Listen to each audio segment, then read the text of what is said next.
Hi students, today we're going to start a new chapter, Electrostatics. Do you know what electrostatics is all about? You must have combed your hair some of the time and observed some sparks in the hair, or you might have removed your sweater, and seen some sparks if you've removed it in the night. Those small light sources are called charges. So we're going to study all about these charges in this chapter. What happens when two charges are placed next to each other? What is the force that acts between two charges? What is the magnitude of charges we generally observe in the laboratory? Like, we're going to play with all these charges in this chapter. Let's proceed. What happens when two charges interact? First of all, let's get down to the basics. What on earth is a charge? Charge is actually a property of matter, just like volume, density, mass, things like that. It's just a specific property of any object. The most common charge that we use is the electronic charge. Now we know, right, that in an atom there's a nucleus, and there are some electrons revolving around the nucleus. We already know that, correct? Now we know that this electron has a negative charge. That's what we always assume, right? So most objects are actually positively or negatively charged depending on whether they have an excess of electrons or whether they are in need of electrons, that is, they have a dearth of electrons. So for example, let's consider this object here that you see on your screen, this blue block. Initially this object is uncharged. You can see that. Now if we add some extra electrons to this object, like this, it becomes negatively charged. Now if we keep removing these electrons, one by one, we remove all these electrons and then we remove some more electrons, like this, and like this. So now this object is in need of electrons, and therefore it is positively charged. So whenever we say that an object is negatively charged, mostly all that we mean is that it has an excess of electrons. And whenever we say that an object is positively charged, in most cases that object has a dearth of electrons. So that was the basis of charge. All charges have certain important properties. Learning about these properties will help us understand charges even better. Wow, such colorful properties. 1, 2, 3, 4. Charges have 4 properties. Let's take a look at each of these circles one by one. The first property is that charges can only be of two types, positive or negative, and that's it. The charge on an electron is a negative charge. The charge on a proton is a positive charge. The charge on a body which has some electrons less is a positive charge. So overall there are only two types of charges. The second property is even more interesting. It says that the net charge in an isolated system is always conserved. What that means is, if you put this electron in this box, no electrons will be created on their own. No electrons will be destroyed on their own. This box will always have exactly one electron. So if you take absolutely any system on this earth, unless you add an extra charge into the system, from outside, no charge can be created or destroyed. The third property is even more interesting. It reflects the invariancy of a charge. What that means is that no matter what frame of reference you use, the value of charge remains the same. So for example, you have this electron lying on the ground and you have this scooter passing like this. Now a man on the ground will observe a charge of magnitude E equal to electronic charge.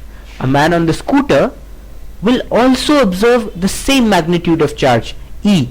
He will not observe any different magnitude of charge simply because he is moving, or simply because his frame of reference is the scooter. That is what I mean when I say that charge is invariant. Its value is independent of the frame of reference. Another property of charge is that charge is quantized. What this means is that all the charge on this earth can only be a multiple of the electronic charge. So for example, any value of charge must either be E or 2E or 3E or 4E or NE, where N can be any number. It can even be 100E. The point is that there is no value of charge possible, that will be 1.5E or 2.7E. Any charge that we use must always be N times E, where N is an integer. Now what is the value of this E, the electronic charge? The value of electronic charge is this expression. E is 1.6 into 10 raised to minus 19 coulombs. I forgot to tell you, charge is always measured in coulombs, and the symbol for a coulomb is C. Let me write it down for you here. Coulombs is the unit of charge, and the symbol is C.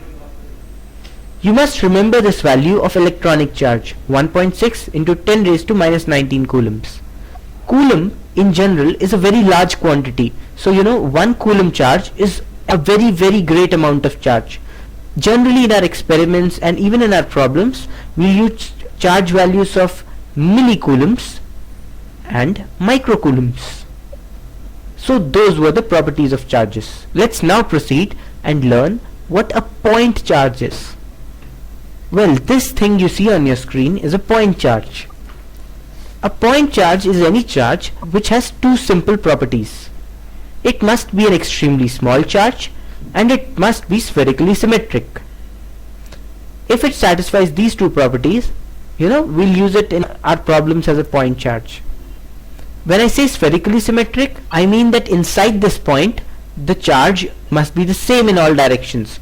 For example, you can't have a point charge which is shaped like this, because then there will be charge here, charge here, charge here, charge here, charge here, but the charge won't be evenly distributed in all directions. What about the charge here? Won't it be lesser or greater than the other charge? So the charge has to be spherically symmetric in a point charge. Now let us study the law which governs interaction between two point charges. It's called the Coulombs law.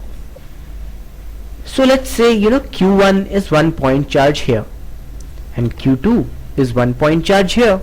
The Coulombs law states that the net force acting between these two charges, if they are separated by distance r, will be proportional to Q1 Q2, and the net force acting between the charges will be proportional to 1 by r square. So it will be inversely proportional to the square of the distance between the charges, and it will be proportional to the product of the charges. That is what Coulombs law states. Now if F is proportional to Q1 Q2 and it is proportional to 1 by r square, we can say that F is K into Q1 Q2 by r square, where K is a constant, isn't it? When this experiment was actually conducted in the laboratory, scientists found out that the value of K comes out to be 9 into 10 raised to 9 Newton meter square per coulomb square. So the net force acting between two charges will be F equal to K Q1 Q2 by r square. What do I mean when I say net force between two charges?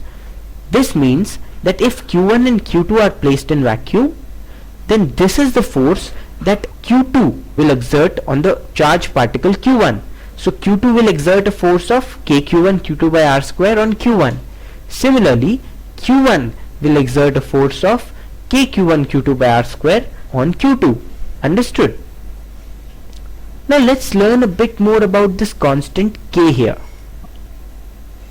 K is represented by this expression, 1 by 4 pi epsilon naught. Epsilon naught is called absolute electrical permittivity. The value of epsilon naught is 8.9 into 10 raised to minus 12 ampere seconds per voltmeter. Now you might say, why are we putting K equal to 1 by 4 pi epsilon naught?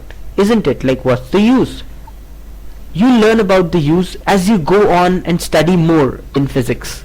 But right now, towards the end of this chapter, I'll tell you more about epsilon naught and what it physically represents. For now, do remember that it's called absolute electrical permittivity, and 1 by 4 epsilon naught is K. Now K is 1 by 4 pi epsilon naught only in vacuum, because epsilon naught is the electrical permittivity of vacuum. In any other medium apart from vacuum, K will be 1 by 4 pi epsilon, where epsilon is the electrical permittivity of the medium. So the electrical permittivity in vacuum is epsilon naught, and epsilon is the electrical permittivity of the medium. Again, as I just said, we'll learn more about epsilon and epsilon naught towards the end of this chapter. So let's now come back to the Coulomb's force that we just discussed. We had talked, about the magnitude of the force.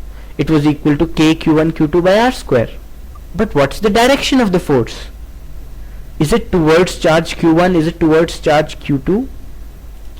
You see, the formula that we used, F equal to K Q1 Q2 by R square, was the scalar form of the Coulomb's law. This means that this formula does not tell us, the final direction of the force acting on the charges Q1 or Q2. You will have to calculate the direction yourself. We know that two positive charges repel each other like this, and a positive and a negative charge attract each other like this. So whenever you apply this scalar form of Coulomb's law, you will have to determine the direction of the force yourself by using simple logic. For example, let's say you have a positive charge Q1 here and a positive charge Q2 here. So the net force on Q1 because of Q2 will be F equal to K Q1 Q2 by R square. However, this force will be in the direction away from Q2, that is in this direction away from Q2. This is the direction in which the force will act. Why? Because since both these charges are positive, Q2 will repel Q1. So the net force will be KQ1 Q2 by R square in this direction away from Q2. Now consider the charges plus Q1 and minus Q2. In this case also, the net force acting on Q1 will be KQ1 Q2 by R square. However, this force will be towards Q2 like this, KQ1 Q2 by R square. This is because minus Q2 being a negative charge will attract Q1. Similarly, the force on minus Q2 because of plus Q1 will also be KQ1 Q2 by R square in the direction of Q1 like this. So did you understand how to apply the scalar form of the Coulomb's law? It's very simple. Now let us proceed and learn how to apply a complex version of the Coulomb's law called the vector form of Coulomb's law. Here we go. The vector form of the Coulomb's law tells us the force between any 2 point charges placed anywhere in space, and it gives us the final direction of this force also. So for example, let's say Q1 is placed anywhere in space such that its position vector from a certain origin is R1. Let's say Q2 is placed anywhere in space such that its position vector is R2.